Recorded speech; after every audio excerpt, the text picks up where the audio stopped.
C'est là que tu vas mieux. Ouais, Tu mets là. Pour donner le temps, on va déjà commencer. Donc, comme vous avez pu le remarquer, le sujet de notre pause pédagogique aujourd'hui, c'est l'enjeu et les observations, les simulations et les enjeux.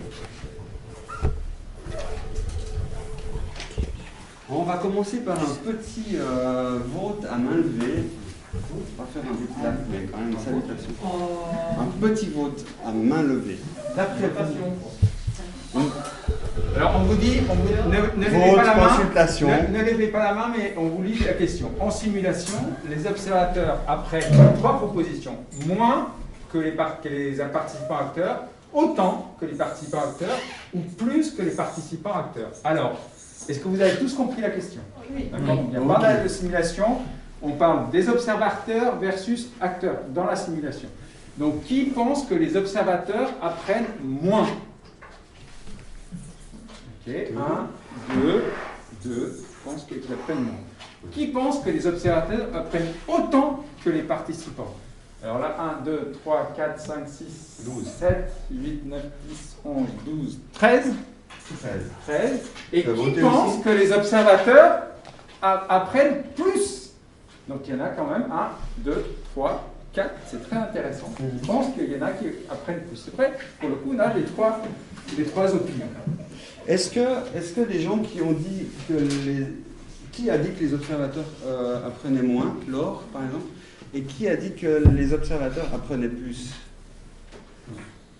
Mathieu et Laure, vous pouvez peut-être échanger un tout petit peu vos opinions sur ce Vous les faire partager. Nous les faire partager. Laure, peut-être priorité aux dames, n'est-ce pas?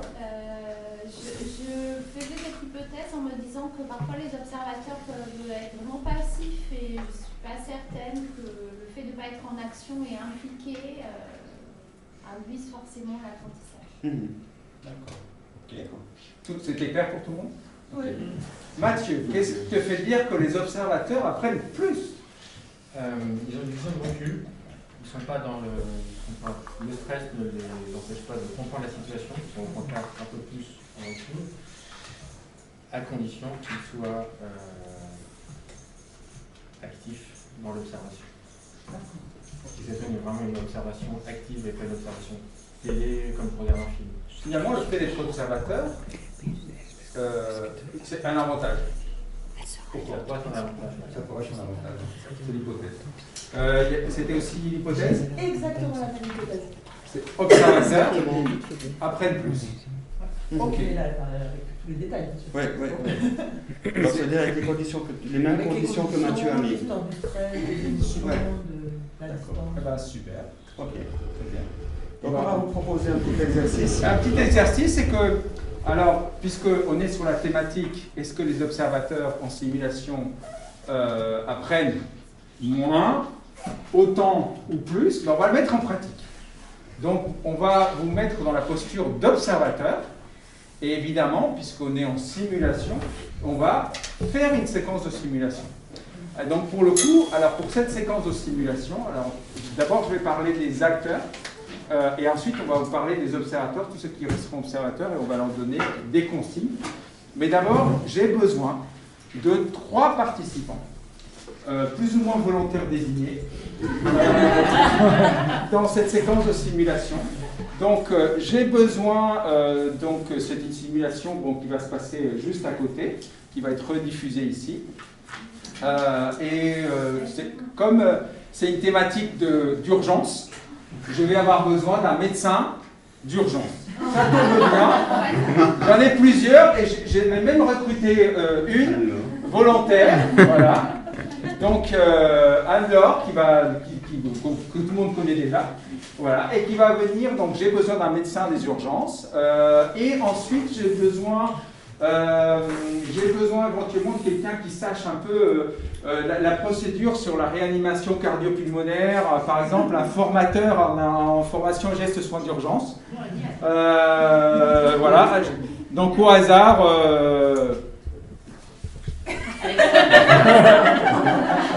Ça fait 9 mois, ça. Non, c'est toi le formateur. Alors, j'étais sur d'urgence. Et puis, évidemment, comme nous avons un médecin, c'est vrai qu'il faut équilibrer sur le côté pluridisciplinaire. Et j'aurais besoin d'une infirmière, donc pas d'une formatrice, mais d'une infirmière. Alors, ça peut être une infirmière de service d'urgence, ça peut être une infirmière IAD. Voilà, donc qui sont les infirmières? Combien il y en a? Il y en a une, il y en a deux, il y en a trois, il y en a quatre, alors 5. Ok, qui veut bien qui veut bien se lancer sur ces deux? Vous ne serez pas tout seul, vous avez déjà notre camarade qui est brillant sur la réanimation cardio-pulmonaire. Nous avons un médecin des urgentistes très brillant. Alors, qui veut bien se lancer? Sinon, évidemment, je vais vous le désigner, n'est-ce pas? Ah, super, magnifique.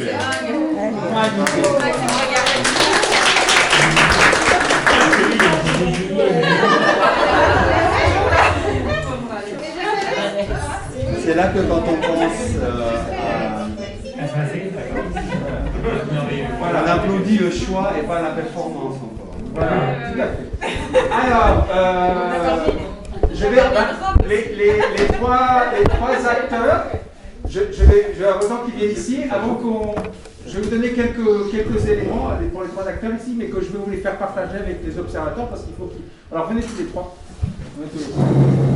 Alors.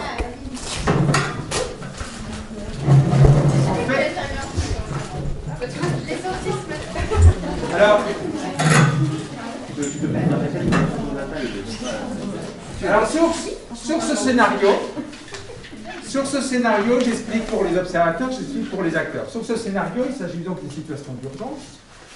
C'est ce qu'on appelle de la simulation in situ, c'est-à-dire que la situation se passe réellement là où elle se passe. D'accord? Il n'y a pas d'imaginaire. Donc, nous ne sommes pas, par exemple, ici, dans le service des urgences. On est bien au 2e étage de l'Unisims et il s'est passé plus ou moins un drame dans la pièce à côté. J'étais avec un de mes collègues qui s'appelle Robert. Je discutais avec lui et tout d'un coup, Robert s'est effondré. Je ne sais pas.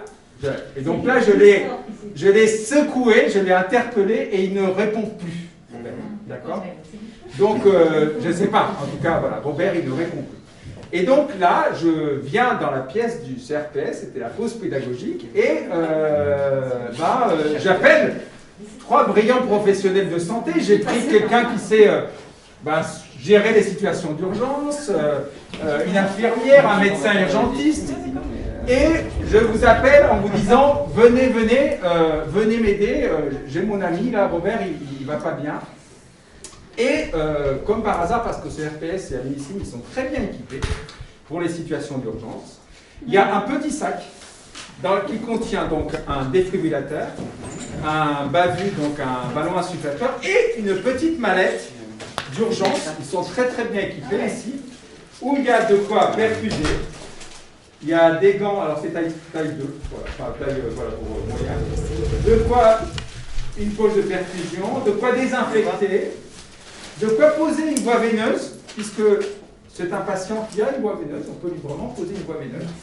Et il y a de l'adrénaline, alors les ampoules d'adrénaline, vous avez du stérophysiologie, voilà, un garrot, voilà, vous avez raison, voilà. Donc normalement, dans ce sac, vous avez tout ce qu'il faut pour faire face à une situation d'urgence.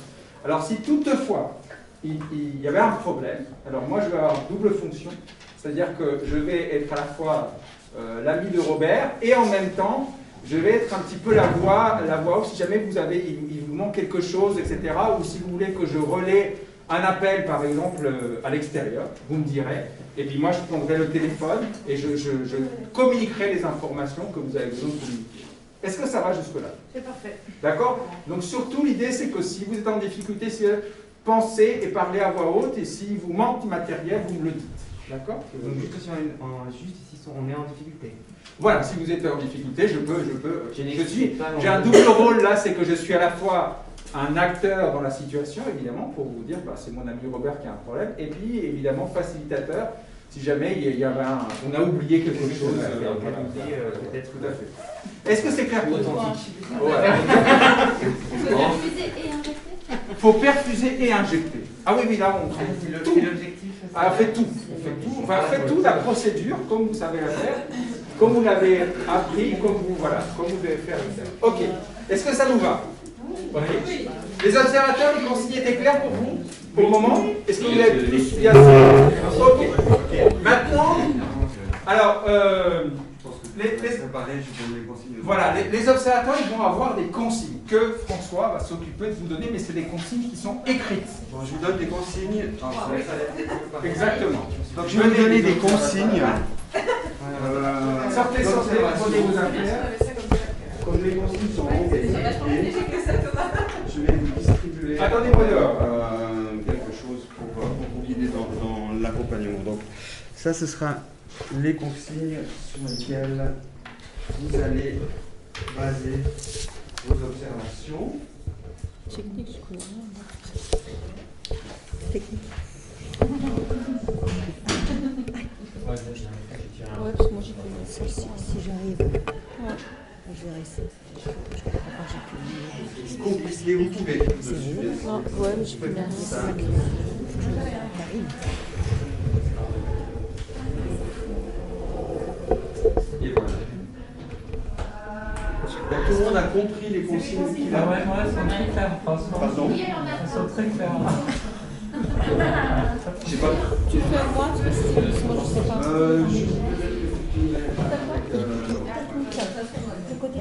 Eh ben faites ensemble. Karine.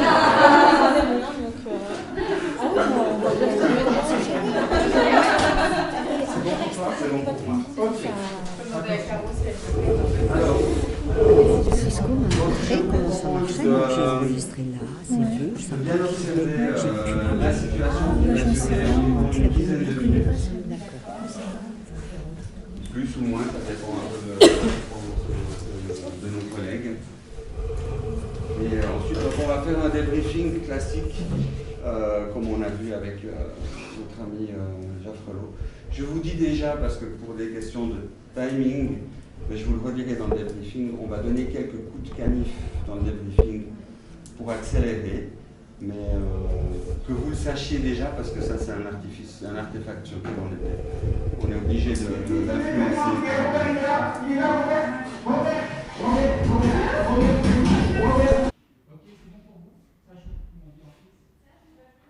Vite, venez voir, Robert, il est là, Robert. Non mais, Robert.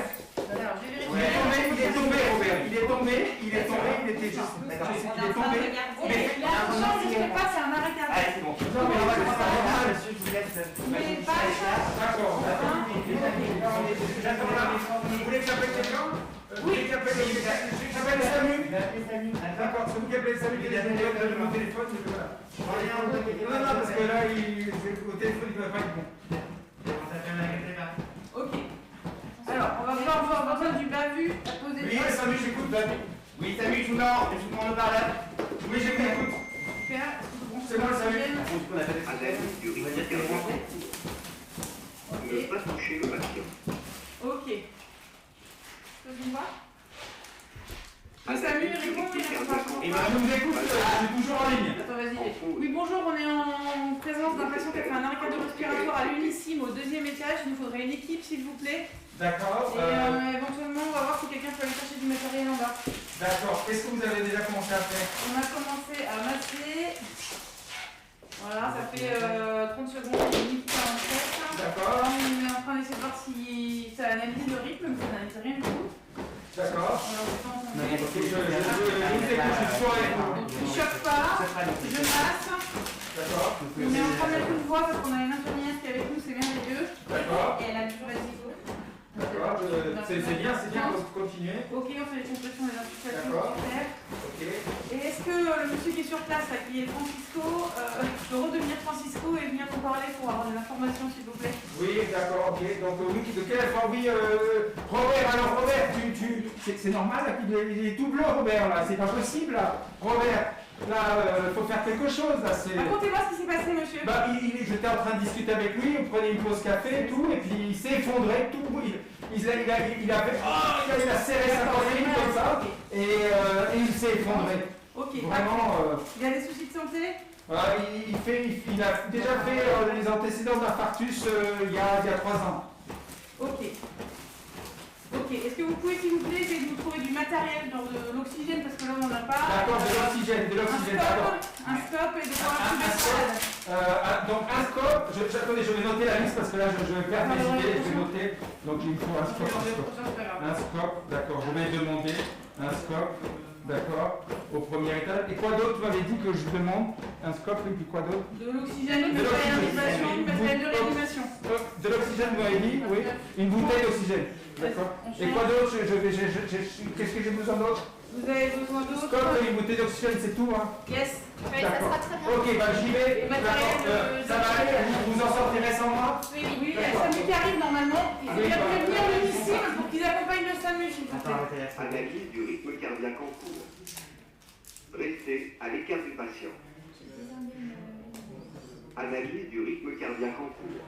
Pas de choc. Vas-y, c'est bon, tu peux reprendre tout de suite. cours. Ouais, tu peux pas laisser un coup. Bah, il n'y a pas de choc, parce qu'on n'a pas fait la vraie. Ça se passe à voir? Ça se passe, je suis en train de Ok, super. Donc on résume, on reprend un arrêt cardiaque, c'était à 12h47, je ne sais pas quelle heure il est là. C'est un jeune patient, c'est probablement un SCA, c'est déjà fait la même chose. Il a l'air par contre d'être en asystolie. Ok, c'est bon, tu peux reprendre. Donc comme on n'a pas de stop, qu'on n'a rien et que le rythme n'est pas analysable, mais qu'il paraît que tu as de l'adresse dans ton petit sac merveilleux. Il y a déjà eu 2 analyses. Écoute, je pense qu'on va... On va faire l'adresse. Tiens. Tu veux que je te décolle ça, c'est ça? Ouais. Je vais faire l'adresse. Ok.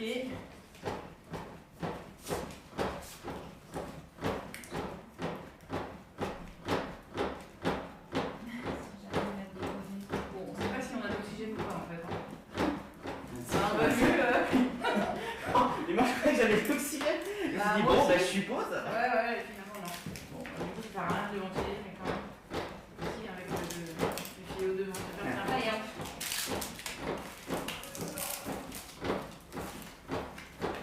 On va faire l'adresse. Alors, 10 mg. je veux bien que tu me passes. Non, tu fais 1 mg d'adresse, s'il te plaît.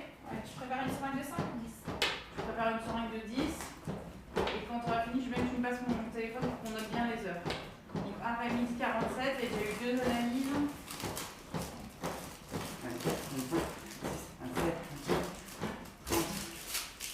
Alors, est-ce qu'il veut qu'on... Qu'est-ce qu'on peut faire d'autre? Je crois qu'on est bon, hein. Vous avez... Voilà, dans la prochaine analyse, quand tu auras galéré, on verra aussi un... Ça y est, ça y est, là, il arrive. Ah, génial! C'est fini. Ah. Posez tout. Posez. Laissez tout comme ça. On arrête. Venez, on passe à côté, on va débriefer. Bravo. Bravo, s'il vous plaît. Merci. Voilà, bravo.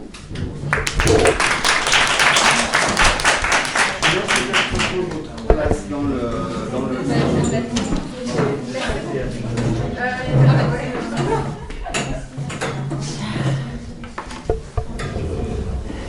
Voilà. Donc merci beaucoup à Anne-Laure, Aline, Alex, facile à retenir, Léa, pour cette simulation. On va peut-être commencer par toi, Anne-Laure, rapidement, comment ça s'est passé pour toi? Ça s'est plutôt bien passé. Je pense au début, il fallait bien qu'on se mette en place. Et comme moi j'ai commencé à masser, du coup c'est Alex qui a été parler avec Francisco initialement. Et puis, voilà, c'est le seul petit truc, peut-être on aurait pu être un peu plus... D'accorder un peu plus. Mais voilà, je sais pas combien de temps ça a massé, parce qu'on est censé quand même faire des relais. Ouais, c'est ça. Je pense qu'on aurait pu te... Bon, c'était à 47, non, je pense que tu as dû masser 2 minutes, 47, parce que tu as dû chier le truc à 48. Ouais, je pense qu'on a fait un peu. Voilà. Mais là, il aurait été le moment de faire un relais. Ouais. C'était réaliste. Dans les trucs techniques un peu. C'était réaliste. C'était réaliste. Oui, il y a eu juste un problème d'oxygène aussi. Oui, moi je te dis genre, en fait, est-ce que j'ai une bouteille ou pas? Ouais, comme il y avait un bavu, on a dit tiens, ouais, ça. Typiquement le truc de simulation, on a dit sur l'oxygène. Est-ce qu'il y a de l'oxygène au deuxième étage de l'ICI? Ouais, non,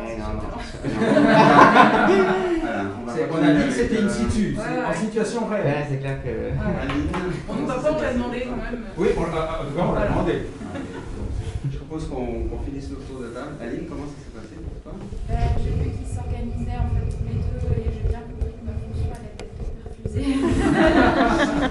Donc je me suis lancée, j'ai gâché, enfin il y a eu juste un petit problème de matos, c'est pas celui-là habituel, mais non j'ai perfusé et j'ai préparé de quoi injecter. Là aussi, pour toi, la même question, c'était réaliste? Tu étais vraiment dans une situation de réanimation où tu étais au deuxième étage du CFRPS? Je saurais pas répondre. Tu saurais pas J'avoue. répondre. Ouais. Il manquait un peu de réalisme. Il manque un peu de réalisme, d'accord. Ok, merci. Et Alex, pour toi? Bon, ça, le fait d'être formateur, hein, c'est bien ce qu'on peut proposer.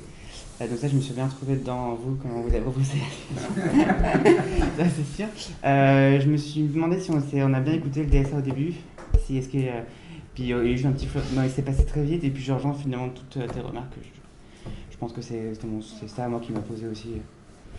C'est vrai que pour moi c'était réaliste de faire de l'oxygène. Ouais, en fait ça c'est genre oxygène, en fait, attends, mince, est-ce que je considère que c'est relié déjà à une taille ou... Ce que je vous propose, comme j'ai annoncé aux observateurs, mais je vous le dis à vous aussi, donc j'ai commencé par faire un rapide tour de table, mais on va faire de grosses... on va donner des gros coups de canif dans la technique du débriefing, simplement parce qu'on est en cours et cette simulation était un prétexte à parler des observateurs. Je vous ai quand même donné la parole pour que vous puissiez un tout petit peu évacuer le stress que vous avez accumulé. Et on va essayer de centrer notre débriefing. C'est pour ça qu'on a gardé aussi cette configuration de la salle. Je ne vous ai pas mis au milieu, mais pour vraiment intégrer dans le débriefing les observateurs. Et François, vous permettez. Mais en tout cas, on vous remercie énormément en tant que participant, parce que justement, c'est la thématique, c'est les observateurs, mais pour cela, il fallait qu'il y ait des acteurs. Donc c'est vous qui vous avez permis ça. Et donc je vous dis aussi que tout à la fin, on vous redonnera la parole. D'accord? Là, on va travailler avec les observateurs, mais on vous redonnera à nouveau la parole. Voilà. François? Alors, il y avait un groupe, je pense que de ce côté-là, des observateurs qui n'avaient pas de consigne. Qu'est-ce que vous pouvez nous dire de ce que vous avez observé sur le déroulement de cette animation et quels sont les points clés que vous arrivez à sortir de cette séquence? Moi, je trouve qu'il y a une répartition des rôles assez fluide. L'accompagnant, il a vite été mis en dehors pour que l'espace soit dégagé. Moi, je suis zéro en réa, donc je ne sais pas du tout. Mais j'ai remarqué des petits trucs. L'heure de l'arrêt, elle a été rapidement dite. Ils ont été salués tout de suite. Il y a les antécédents, ils ont été demandés un peu plus tard, mais ils ont quand même été demandés, donc ça a permis d'orienter vers un diagnostic. Il y a une bonne collaboration d'équipe. Il y a eu un relais qui s'est fait assez facilement. Et non, je trouve qu'ils étaient bien incarnés. Enfin, c'était bien incarné, quoi. Ils étaient chacun dans leur rôle et ils n'avaient pas besoin qu'on les... Ils savaient ce qu'il fallait faire. Les autres, c'était ça. Charlie? Il y avait une bonne communication entre eux. C'était là aussi très fluide. Chacun a vraiment très rapidement pris sa place. Les consignes, les échanges étaient clairs. Quand tu dis bonne communication, c'est les échanges étaient clairs. Ce qui qualifie la bonne communication. Les échanges étaient clairs. Les consignes entre eux étaient précises. À un moment, on adresse, on est où, enfin, ils demandaient de s'informer tout le temps sur ce qu'ils étaient en train de faire. Quelqu'un d'autre dans le groupe? Vous avez rajouter quelque chose? Moi, je rejoins tout ce que les autres ils ont dit. Effectivement, j'ai trouvé qu'ils s'en sont très bien sortis. Je les ai trouvés très professionnels. Moi, j'aurais pas fait mieux. Au niveau de la prise en charge, c'était effectivement ce qu'il fallait faire. Il y avait une bonne communication, une bonne équipe. J'ai pas senti de moment de flottement où on ne sait pas qui fait quoi, comment on se répartit les tâches. J'ai trouvé que c'était très fluide. Les autres personnes qui étaient observateurs sans consigne? Rien à rajouter, hormis que j'ai trouvé que ça a été efficace rapidement. et que ça communiquait bien, chacun sa place. Et des communications simples mais efficaces. On va passer au deuxième groupe d'observateurs. Donc c'était vous, Julie compris. Vous étiez basé sur la communication. Donc le même exercice, si vous pouvez essayer de nous faire une synthèse de ce que vous avez dit. Moi j'ai distingué vraiment deux temps. Un premier temps où les choses se sont faites naturellement sans forcément communiquer justement, où Aline a pris la place de la paire, Alain a pris la place du massage, Alex a pris la place pour sortir à l'accompagnant, mais finalement vous avez rien dit à l'oral, ça s'est fait naturellement. Et après le deuxième temps où il y a eu la mise en place de cette communication, t'en es où avec la voix, est-ce que tu as de l'adresse, etc. Enfin, j'ai vraiment vu deux temps distincts au niveau de la com. Pour moi, la communication a été en fait, je l'ai jugée un peu plus difficile tant que le médecin n'était pas à la tête. À partir du moment où elle est passée à la tête, j'ai trouvé que la communication, il y avait beaucoup d'artefacts et qu'elle était perturbée. Parce qu'il fallait à la fois qu'elle fasse les compressions thoraciques et qu'elle donne les consignes et qu'elle dirige, et c'était trop prenant les compressions pour pouvoir faire. Donc soit il fallait arrêter les compressions et transmettre tout ce qu'il y avait à transmettre, mais ça posait problème, donc il fallait prendre les compressions. Et à partir du moment où ils ont échangé les rôles, ça a été fluide parce qu'Alex il était concentré au massage, et là du coup au lead, elle a pu, ils se sont mis à se dire des choses. Moi je rajoute. Oui. Je rajouterais juste une petite chose que Anna a pu dire, j'ai trouvé intéressant quand tu as donné ton message de famille, à un moment tu as dit, puis il y a une IDE qui pose une voix et puis c'est merveilleux. Mais ça paraît très anodin, mais le fait que tu puisses le dire comme ça au SAMU, même si tu ne lui dis pas directement, ça veut dire je vois ce que tu fais et ce que tu fais c'est bien. Et ça j'ai trouvé ça très intéressant en termes de communication de l'avoir fait. Ok. Bon, je suis désolé, hein. Je vais avancer un petit peu les gens. Kylian. Oui, Kylian. Oui, allez. Observation tout à fait comparable.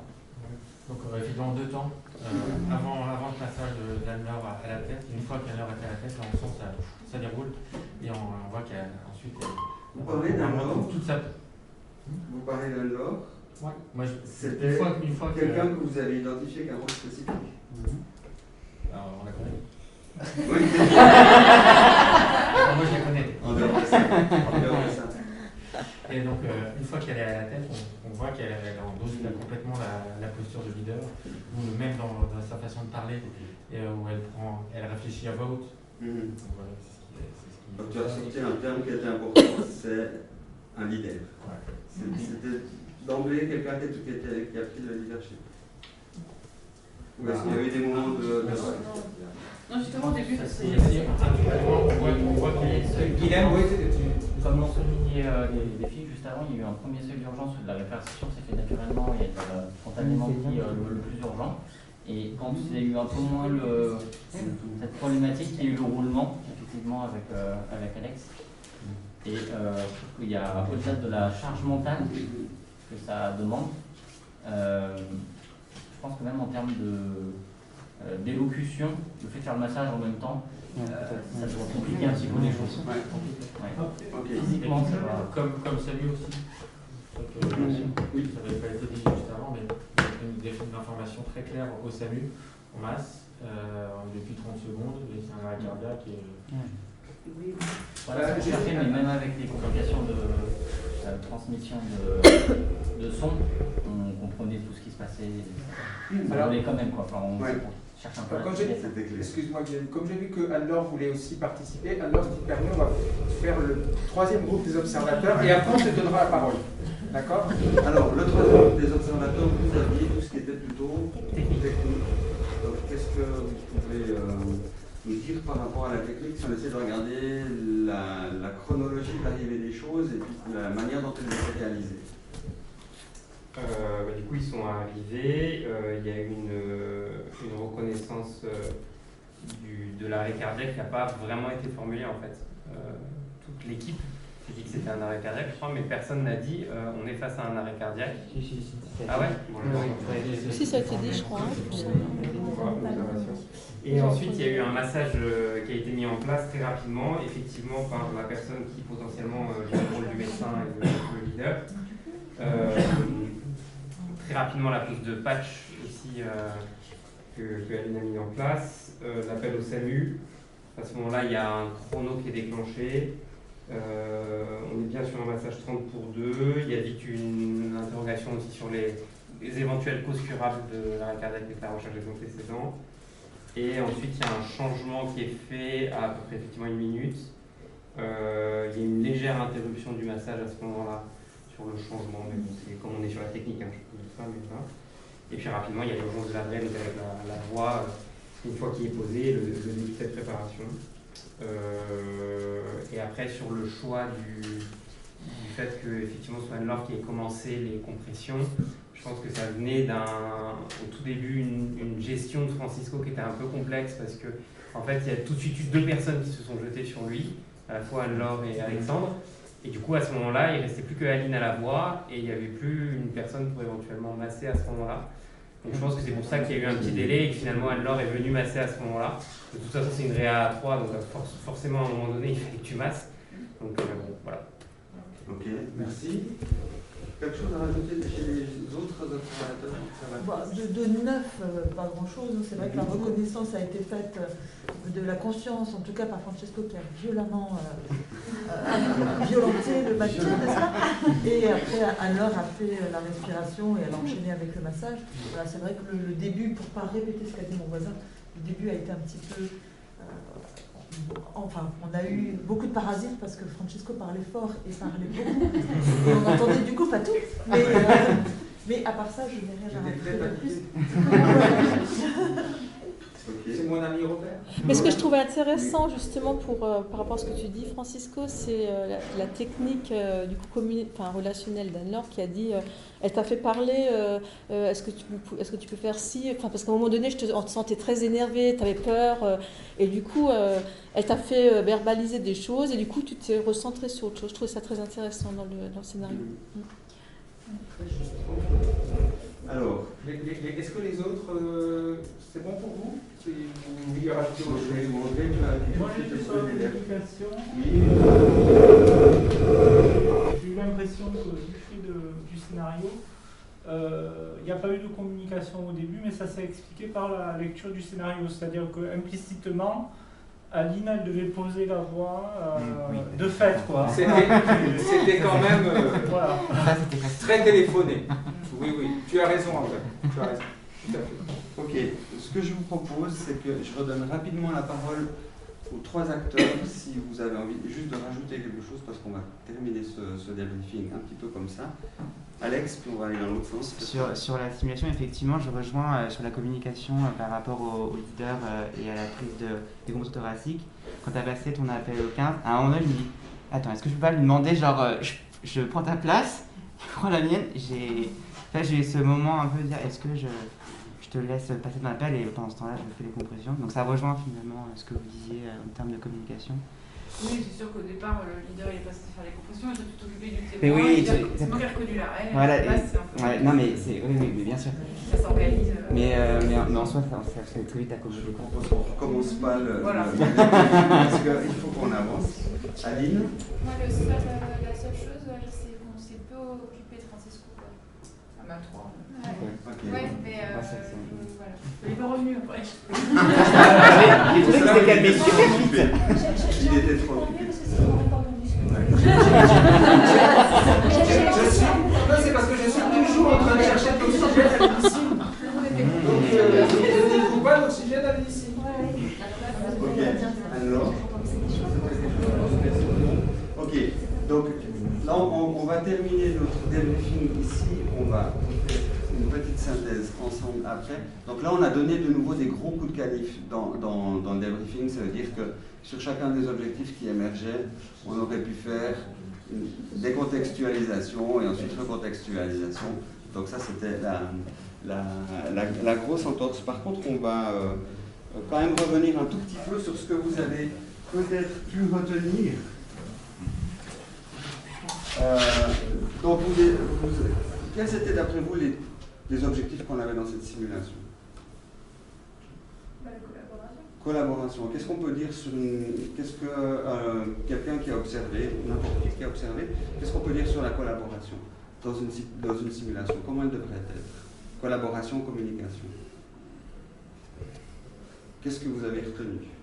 Il faut que les gens, que le leader parle et dise ce qu'il est en train de faire et voir, il y a un peu de coordination avec celle qui est en tête. Enfin, on a bien senti avec Anne-Laure quand elle était en train d'insuffler, qu'elle donnait et qu'elle exprimait à voix haute ce qu'elle était en train de faire pour que les autres puissent comprendre aussi, parce que Aline était observée dans sa tâche à elle, donc en même temps elle entendait, elle peut entendre ce qui est dit, ce qui est fait, les places qui sont prises, le changement, quand un est fatigué éventuellement dans le massage.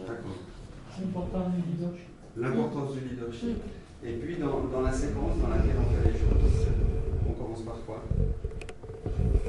Sur un arrêt cardio-respiratoire comme celui-là, on commence par quoi? La première chose qu'on commence à faire?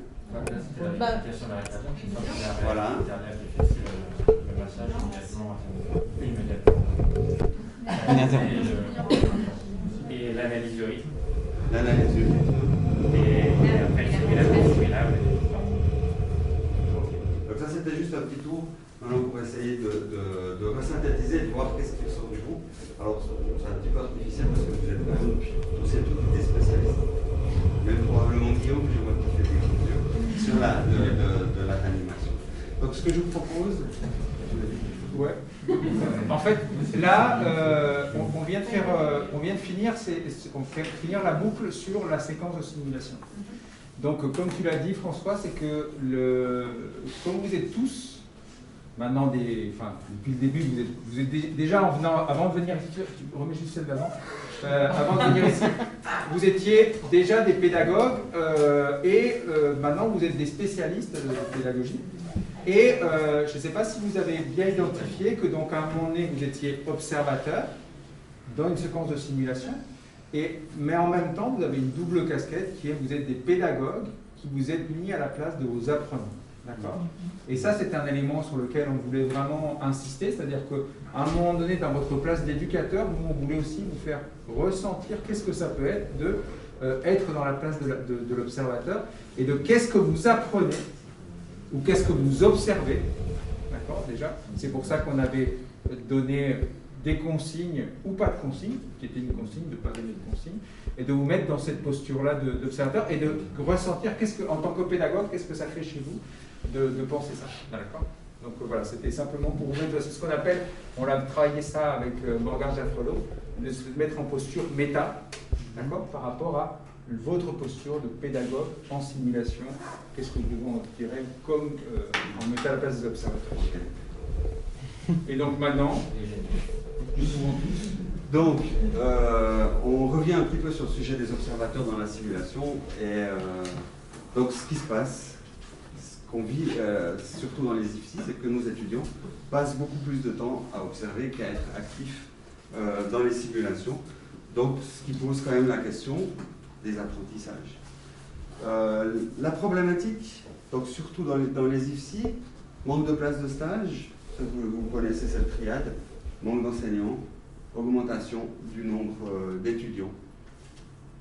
Ce qui amène au fait qu'on est obligé de répartir les étudiants en deux groupes, comme vous avez vécu, les acteurs ou les participants et les étudiants qui sont et François, juste si tu permets, c'est que, comme vous le voyez, c'est une problématique qu'on a en France, mais qu'on a exactement ailleurs, c'est-à-dire aux États-Unis, au Canada, on a la même problématique, évidemment.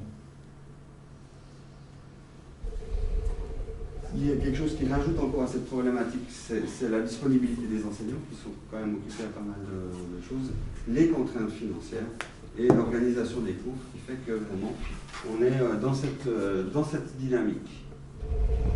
Donc, ce qui nous amène aux deux questions qu'on voulait aborder dans notre thématique, c'est quel apprentissage font les observateurs dans une simulation?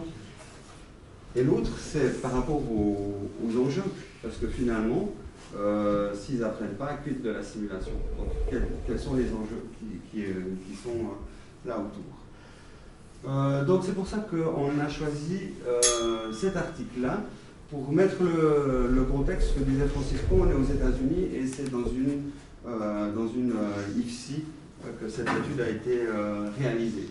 Une école d'infirmière. IFSI. Oui, Institut de formation en soins infirmiers, donc on va dire sur le School of Nursing, c'est marqué dessus. Une école d'infirmière.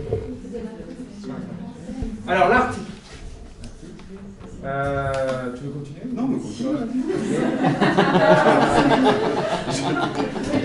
Je te laisse souffler un peu.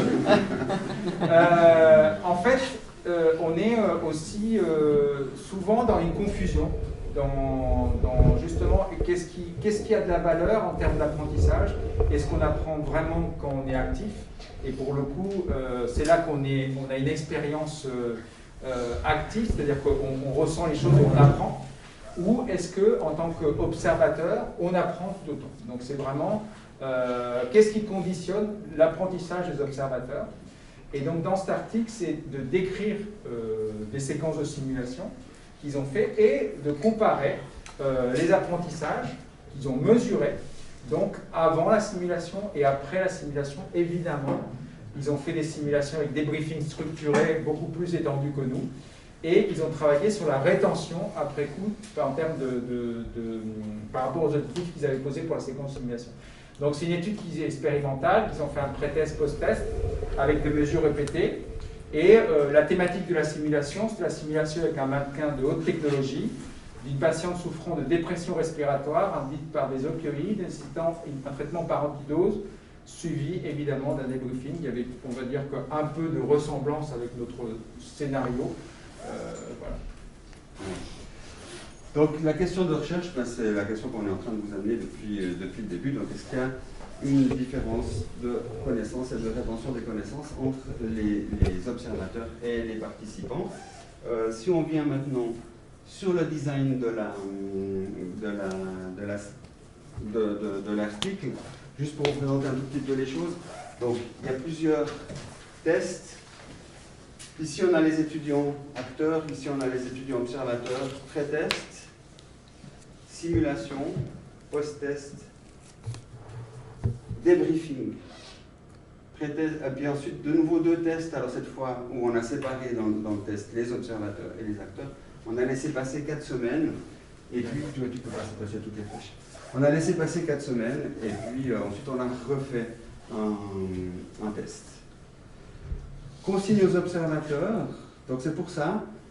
Donc là, eux, c'est des Américains, donc ils se sont basés sur les recommandations de bonnes pratiques. Alors je ne vais pas vous faire l'offense de vous le dire en anglais, mais c'est de l'Association américaine de l'enseignement par la simulation pour les infirmières.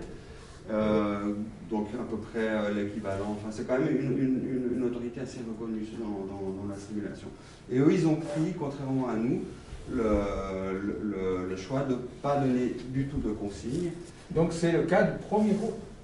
D'accord, pas de consignes. Et puis, donc, ils sont restés assis devant leur écran. Nous, on a décidé quand même de vous donner les consignes parce que la HAS conseille qu'on donne quand même des consignes aux étudiants. Ça rejoint ce que tu disais, Laure, un petit peu au début, se dire pour pas, ou Mathieu aussi, pour pas qu'ils soient passifs, eh ben, il faut leur donner peut-être des consignes. Mais là, ils ont pris le choix de ne pas du tout leur donner de consignes. Là, je vais vous faire juste travailler un tout petit peu, je vous laisse. Simplement que vous me donniez, qu'est-ce que vous vous rappelez, qu'est-ce que c'est que... Donc le cadre théorique s'applique sur l'apprentissage vicariant, bien sûr.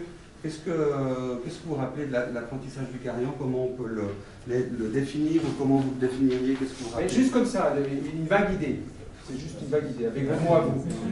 Alors, attendez, qui vient? Oui? On apprend par l'observation des autres.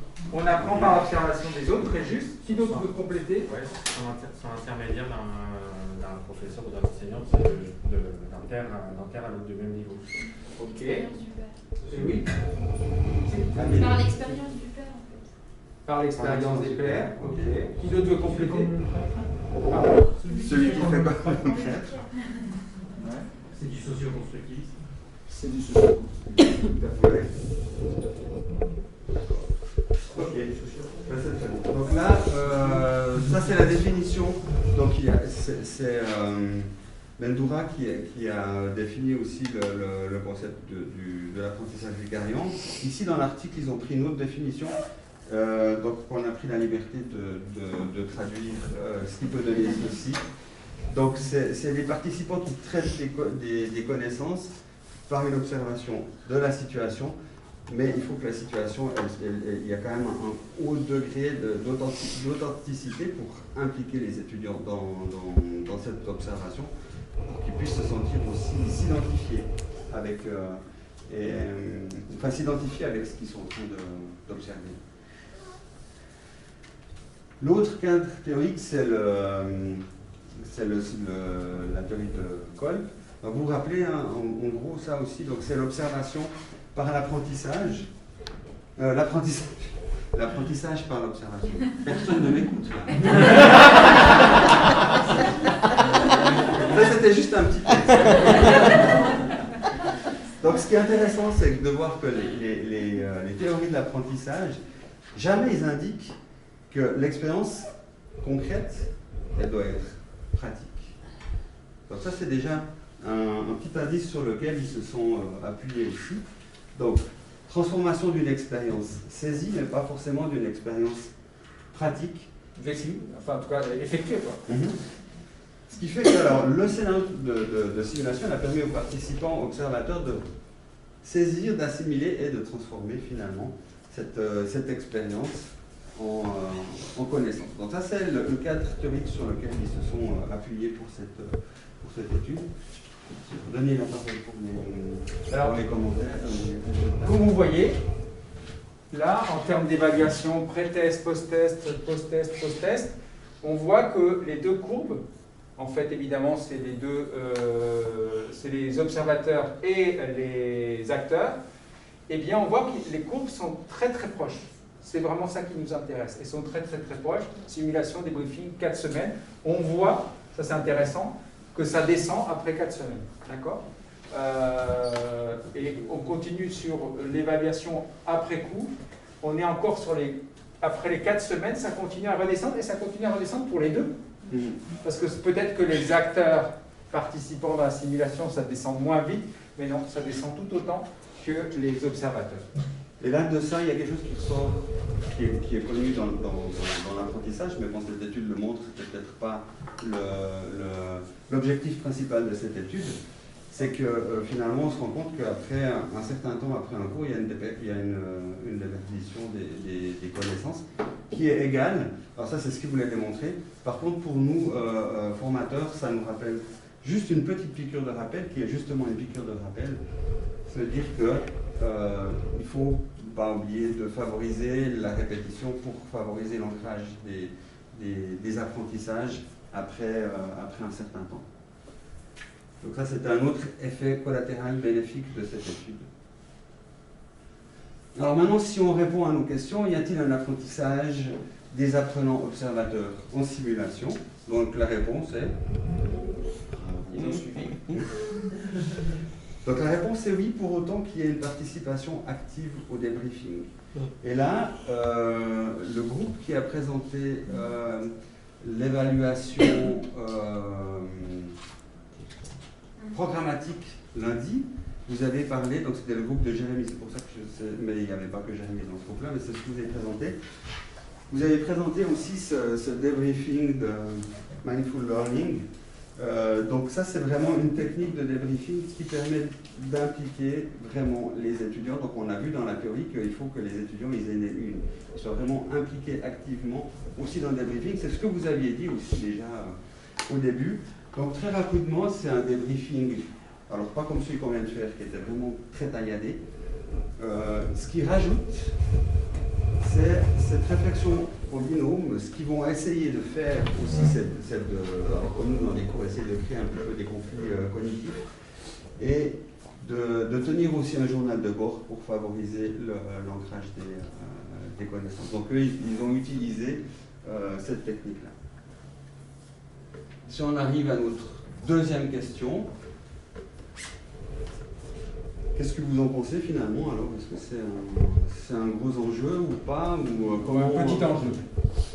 Est-ce que dans votre pratique, il y en a qui peuvent témoigner de leur pratique? C'est un enjeu de rentabilité. Pardon?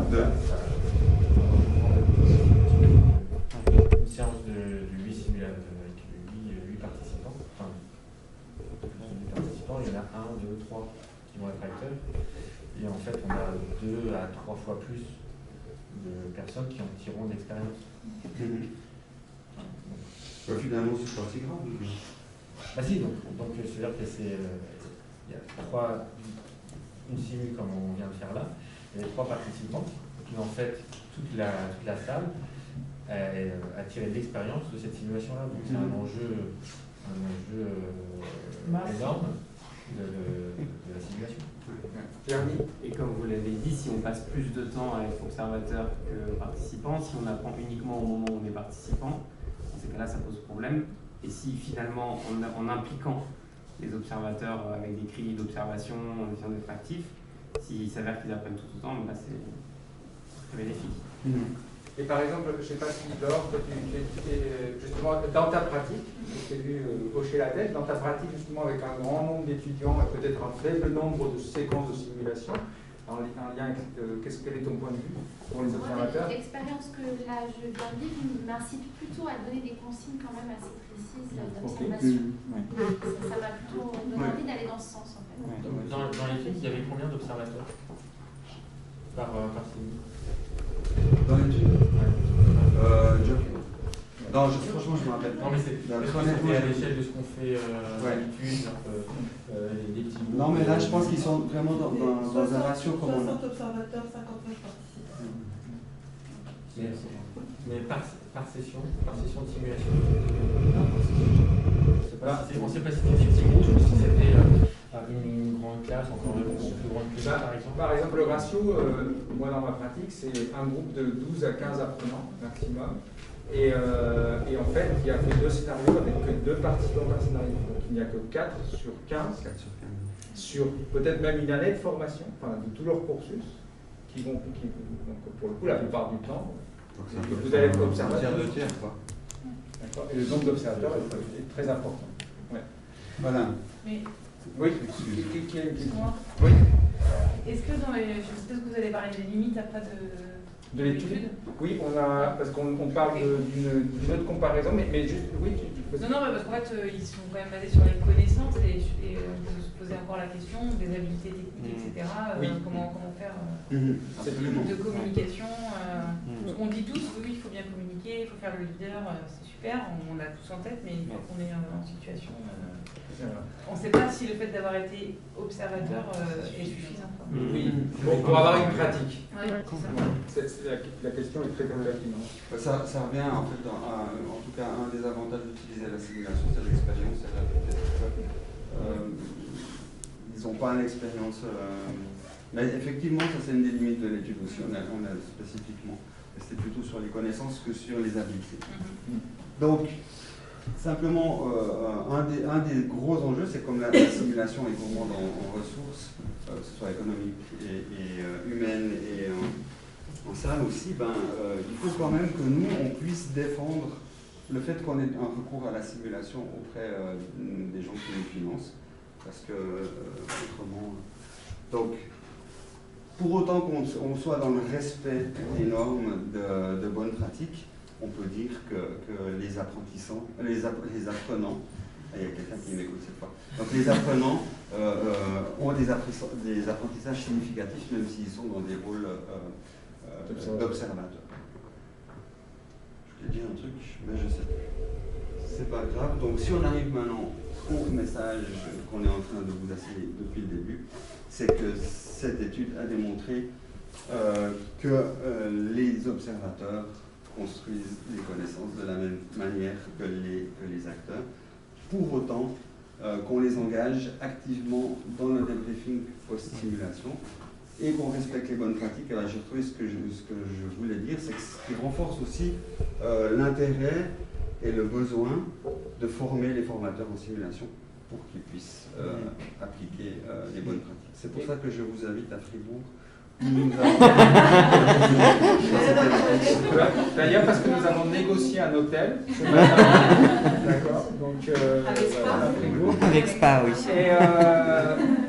Et c'est d'autant plus intéressant ce que tu viens de dire, c'est que vraiment il faut aussi se poser la question quand on fait. Alors moi je parle d'expérience en tant que formateur en simulation, c'est que par exemple moi je considère qu'un apprenant observateur qui participe à une simulation et qui ne parle pas pendant le débriefing, je ne peux pas savoir ce qui se passe dans sa tête. Alors je sais par expérience qu'il apprend tout autant.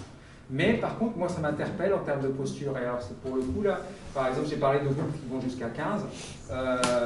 Vraiment, c'est pas la recommandation que je fais, c'est un groupe, c'est 10 à 12 maximum, pas plus. Voilà. 15, en fait, les 3 derniers, il y a une problématique avec eux. Entre 12 et 15, il y a une bascule. Donc, c'est vraiment ça. Et puis, on vous a donné 3 éléments.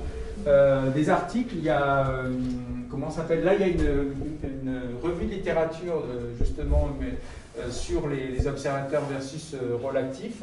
Puisque là, la situation qu'on vous a donnée, c'était une étude. Là, il y a une revue de la littérature.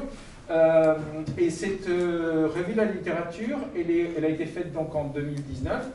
Et sur le site de la Sophracil, qui est ici, vous allez trouver une analyse justement de cette dernière revue de la littérature. Il y en a eu avant, hein. Il y en a eu en 2016, je crois, d'autres avant.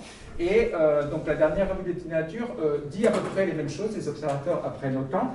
La question était posée, est-ce qu'ils apprenaient moins, comme l'avaient dit certains? Est-ce qu'ils apprennent autant? Est-ce qu'ils apprennent plus? Le fait que les observateurs sont un peu décalés de la situation, peut-être qu'ils savent mieux certaines choses que d'autres. Mais en fait, on a bien pu se rendre compte que vous, les observateurs qui étiez dans notre séquence de simulation, vous n'avez pas observé la même chose. D'accord? Et donc ça aussi, c'est le défaut de l'observateur. Jérémy, il a dit, ah, j'ai vu qu'il y avait une identification qui n'a pas été faite, alors que les autres camarades ont dit, ben non, l'identification a été faite. C'est intéressant parce qu'on a aussi notre propre prisme dans l'observation. Et je vous recommande donc d'aller voir cet article de commentaire de cette revue de la littérature qui a été faite par le Dr Blanier, qui fait partie de la Sophracil, et on va dire en substance, donc qui résume ça, puis surtout qui fait des propositions. Donc c'est un article en français qui fait des propositions. Et la proposition, elle est quand même s'il n'y a pas de démonstration entre recommandations dans le sens consigne, pas consigne, mais quand même globalement, ce que les pédagogues en simulation proposent, c'est quand même qu'on donne des consignes. Un petit peu ce qu'on vient de faire là. Donc plutôt là, on a fait quoi comme consigne, on va dire, pour les deux groupes, c'est des quoi? Technique et non technique. Alors si on est dans le relationnel, quel type de consignes on pourrait donner? Chez les aides-soignants, verbal, non verbal. Verbal, non verbal. Voilà. Donc ça c'est aussi pas mal. Après il faut faire toujours attention parce qu'il y a aussi on préconise aussi d'utiliser des grilles d'annotation. La complication, je ne sais pas si vous avez déjà été dans la posture de la grille d'annotation, c'est je dois noter, mais qu'est-ce que je rate? C'est toujours ça la complication. Trouver un équilibre ou alors faire quelque chose de très très très simple. Voilà, c'est ça, c'est la complication. Voilà, François. Qui des deux personnes qui avaient dit que les apprenants apprenaient moins ont changé leur maladie? Grâce à vous, merci. C'était qui? C'est moi et oui. Aussi? Oui, aussi. Bon, voilà. Ben, merci beaucoup. Merci à tous. Merci à nos 3 volontaires désignés.